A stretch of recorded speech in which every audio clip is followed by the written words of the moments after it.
in Peru.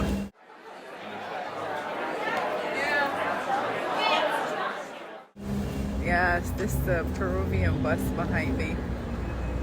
I'm actually in Peru. Wow.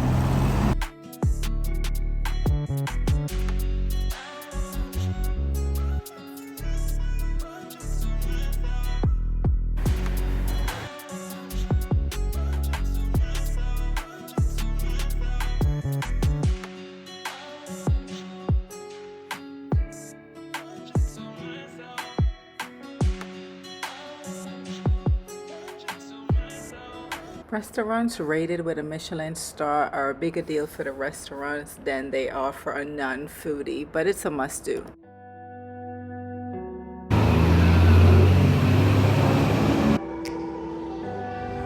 I am at Central. It's on the Michelin restaurants list. The Michelin list, it lists all the popular, and there's the sign that says Central, and it lists all the popular restaurants in the world that you want to dine at. And so since I'm in Peru, what's not better than trying to dine at a real famous popular restaurant? Look at This is some beers. my reservations at the bar was for a 10-course meal. So it works perfectly with what I'm doing. Yeah. While dining at a Michelin-rated restaurant, the food portions aren't necessarily smaller, but the ingredients are personally handpicked and the food is considered a work of art. Dining at a Michelin-rated restaurant is like a symphony. Here the fish is turned into a different substance to be enjoyed.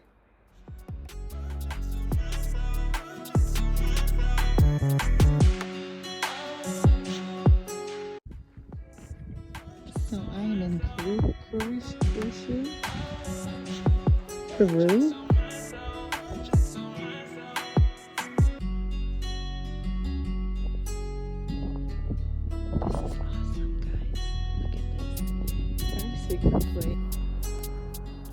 My lodge in Crucio was in the country, and it was so peaceful, as you can see.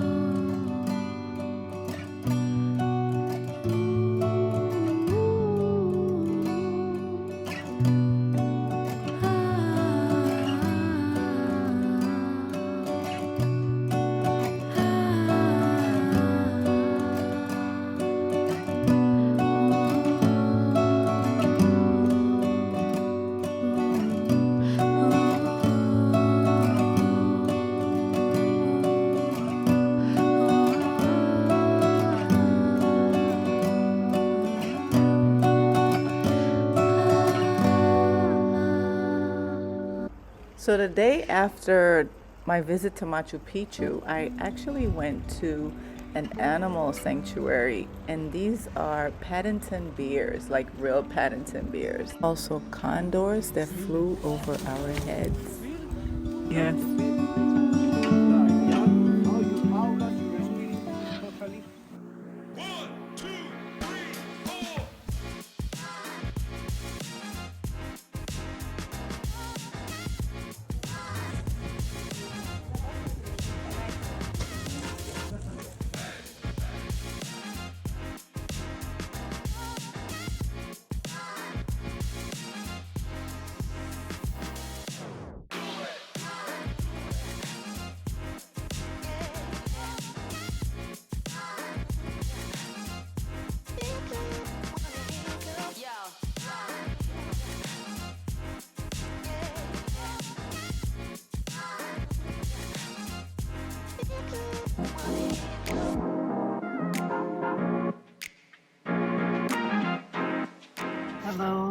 Hello everyone. So this video documented a little bit of my experience in Peru.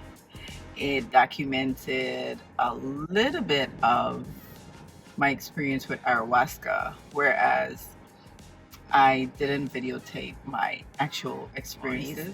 I did not record anything because I wanted to be fully present. Perspective, just my perspective and my experience actually.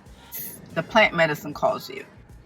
And I understood fully well what it meant because I came across it one year, and then the following year it was somebody that I follow on social media. I decided to see their footprint on social media, different platforms of social media.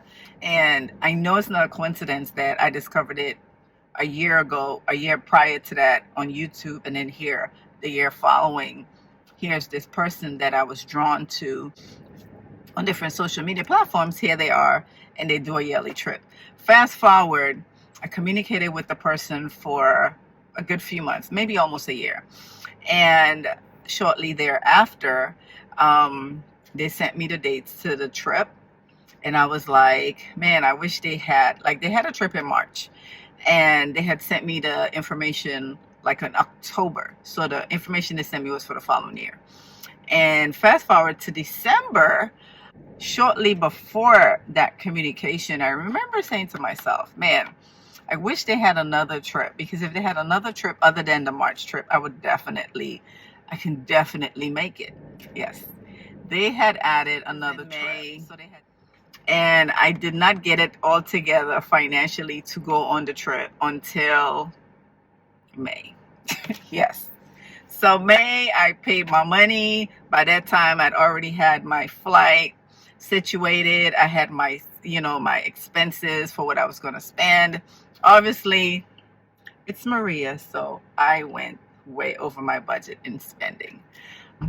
Prior to the experience, you are told, you're given a diet. You're given a diet where you don't eat meat, you eat mostly vegetables, you stay away from things like pork, and stay away from sex.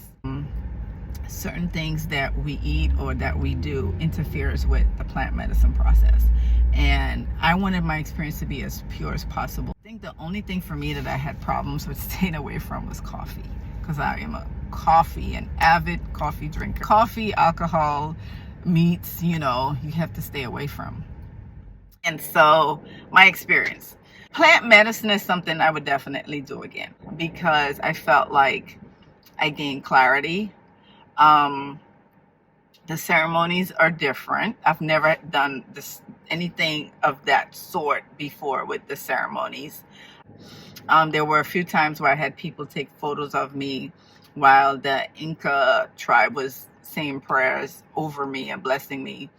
And I don't think it's really appropriate to do a video recording during the whole process, because it's like, you're going to be aware at a certain point in time that you're recording yourself, and then it takes you out of the experience. And it's something that you want to fully experience. You don't want to be half in and half out. You want to be fully present.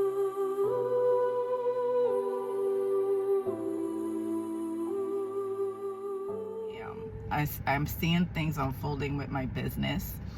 I'm seeing things are being presented my way, opportunities without me even looking for them. They're just coming to me. What I can say is I had a good experience.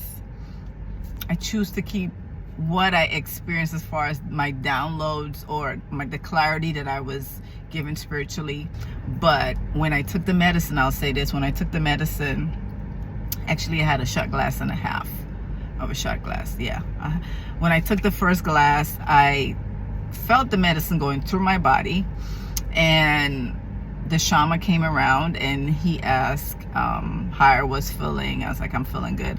I was the first one to purge, but it was like a immediate protrusion, and it came up. I vomited. Everyone else, started purging right after I started. And then the shaman comes around and he says to me, he asks, are you okay? I was like, yes. And then, he keeps walking around the room, and he said, if you feel like you need to take another glass, half a shot glass.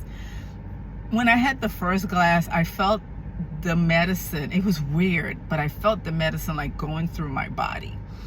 And when I went back to my mat and I sat down the first time, I actually felt like a breeze came through the tent. And then I heard the dogs howling outside the tent. I'm from Trinidad. And in Trinidad, we say when you hear dogs howl, it's because they hear spirits or they see a spirit. And I remember saying to myself, okay, there's definitely something else in this room with us. There's a spiritual presence in the room with us. And when I heard the dogs howl, I was like, yep, there's definitely another presence here in this tent with us. I had my downloads. That's when I had my vision during the ayahuasca process. For me, we started like about 7 o'clock, and I think by midnight, I felt like I had received everything I needed to receive. So I left and I went back to my room. I will say this, I did see a particular symbol during my experience when I was getting downloads. And I had asked the shaman the next day, I was like, I saw a symbol, but I'm not sure. I cannot describe it, but if I see it, I'll know what it is. And he said to me that if I saw something, whatever it is, then the spirits will definitely show it to me. And I tried to describe it, and when I described it to him, he did say to me that if from what I described to him, he explained to me what it could mean. And one of the things he said was that the portal is open for me to travel, meaning for things to happen. May not be physical travel, but for things to happen in my life, certain things to happen in my life. And later on that day, the group and I went to a animal sanctuary. I saw the symbol that I had seen during my ayahuasca experience. And when I saw it, I asked the guy, what is that? He explained it to me. I'm doing my research on that symbol to see what I need to get out of it so I can be more educated about that particular personal experience of mine. Like after the ceremonies, I wanted to eat some meat. And then when my Peru trip was coming to a close end, it's like I didn't have the desire as much or the longing to eat meat. I will tell you this though, funny story. So the lady that runs that particular camp, she said that this other villager was coming and she has like jewelry and she was gonna sell her jewelry. And I remember saying to myself, I don't need any jewelry. But she said her husband does paintings. And I said, in my mind, I said, ooh, I need to purchase a painting. I need to buy a painting. And then I said to the lady, I said, well, can her husband come? And she said, sure. So the next day, I saw the guy with the paintings, but everyone was gone because they were at the bus.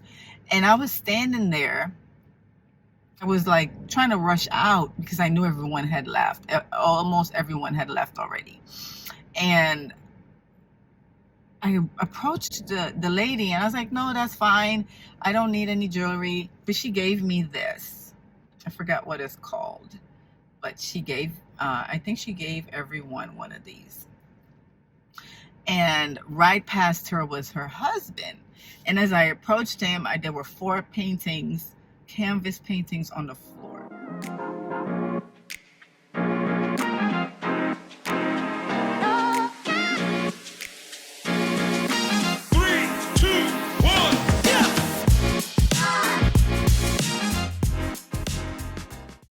And my eyes locked in on one particular painting. And I said, tell me about this one.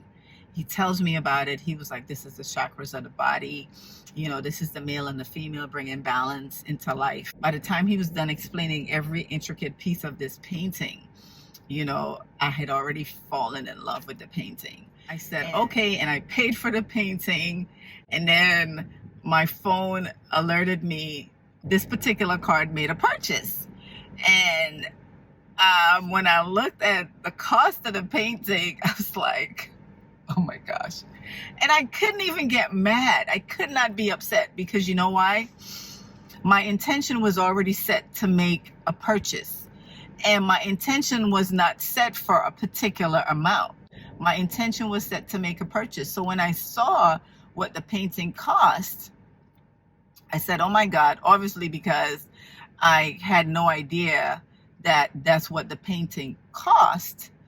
And I couldn't get upset because I already knew that I wanted to get a painting. Even if it had resonated with me, what I was paying for the painting, I would have gotten it anyway. The girl I was rooming with, I said to Sarah, I said, I got a painting. And she was like, the paintings cost X amount. I was like, I know, I paid for it. You know, it was really funny to me afterwards.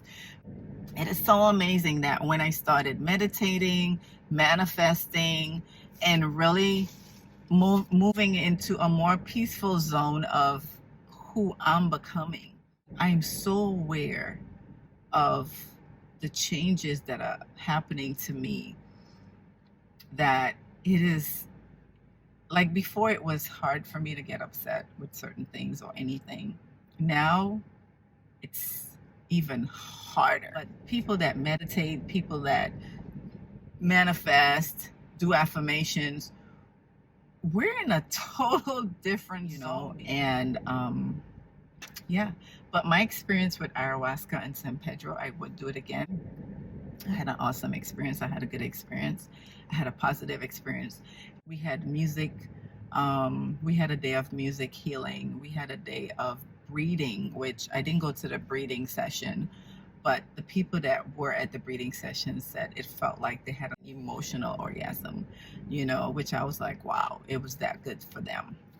You know, and maybe I wasn't supposed to experience that just yet. You never know. The ayahuasca experience, if you're called to it and you delay it, I believe that you will continue to see things and meet people that have experienced it and talked about it until you eventually experience it yourself. And that's all I have to say about my experience with ayahuasca.